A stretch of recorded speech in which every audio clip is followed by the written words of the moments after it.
जी जेतोणीकि हिन वक़्तु कराची में बरसाति जो जेको सिलसिलो आहे उहो तसलसल सां वक़फ़े वक़फ़े सां जारी आहे। जेको कल्ह शाम खां जेका बरसाति शुरू थी हिन वक़्तु जेतोणीकि ठापर आहे। हीउ इलाइक़ो आई चंद्रिका रोड वारो इलाइक़ो आहे जिते आउं मौजूदु आहियां। उते मुंहिंजे पस मंज़र में तव्हांखे जानवर बि नज़र ईंदा हूंदा। तेज़ हवाऊं जेके हलियूं हुयूं राति खां वठी उन में जानवरनि लाइ लॻायल जेके तंबू हुया उहे पिणु उखड़ी विया किरी विया, जिनखे ॿीहर जेके जानवरनि जा जेके मालिक आहिनि उहो खड़ो करे उते जानवरनि खे पंहिंजी महफ़ूज़ जेका पनाहगाह मुहैया करे रहिया आहिनि ताकी ईद ताईं जानवर महफ़ूज़ रही सघनि ऐं बरसाति ऐं तूफ़ानी हवाउनि खां उन्हनि खे बचाए सघे।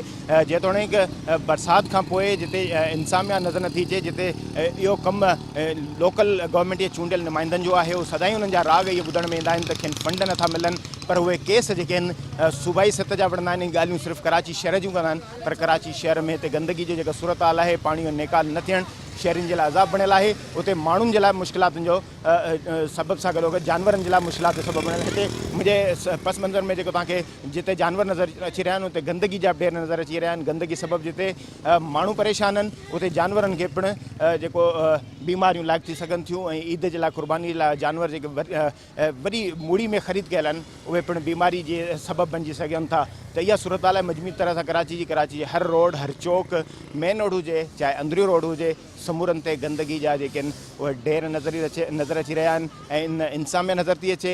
जेतोणीकि ऐलान त इहे कया विया आहिनि त शहर में एमरजेंसी लागू आहे ऐं रेन एमरजेंसी छाखे चयो वेंदो आहे, इहा सूरत हाल नज़र अचे थी। न त का ड्री वाटरिंग पंपिंग न मशीन नज़र अचे थी, न सिंध जो बहाली वारो खातो नज़र अचे थो, न ई मकानी खातनि वारो निज़ाम नज़र अचे थो जेको माण्हुनि खे हिन अज़ाब मां जान छॾाए ऐं पंहिंजे घरनि ताईं सुकून सां पहुची सघनि। जी